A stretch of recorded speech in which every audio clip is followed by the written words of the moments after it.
Evo vidite sad, to cijela istorija.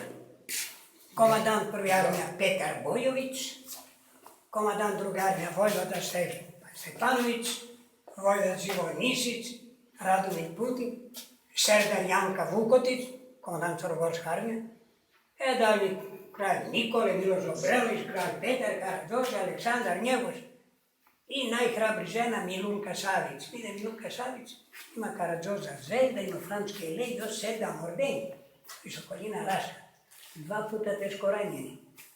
Vidite, preživala, bila mnogo puta za praznik, 1. novembra, ja poznam mnogo dobro, a umrla 75.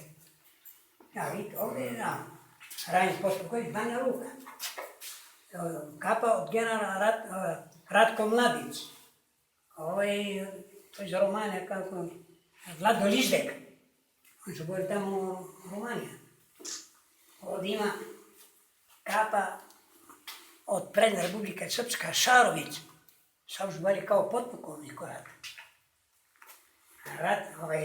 Vlado Lizdek i Šarović se govori kao potpukovnik u ratu. Poslije je general predsjednik. Evo to ima, vidite, ako vište Republike, to je pilota od ta avijatica, evo. Ima i od Batajnica. Evo, Kosovo, Krajina, Višegrad, Bijeli, Zvornika, evo Predmajska brigada, poginuo komandant Milan Jović samo. To sve čuo.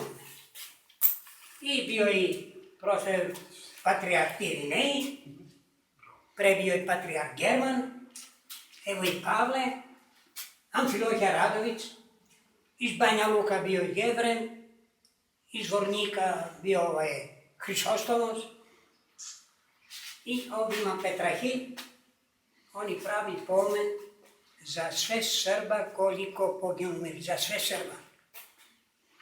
Da, prošlo je bio pred Nikolić ovdje, preče bio pred Tadić, preo sam bio pred Kostunica, pred 20 bio pred Slobodan Milošević. Blizu od Milot bio i Vuk Dražu, bio i Šešelj, i Milutin Žebić, Sajinović, i Biljana Placi, Nikola Foljević, Nikola Dodik. Vidite, bila da je činović.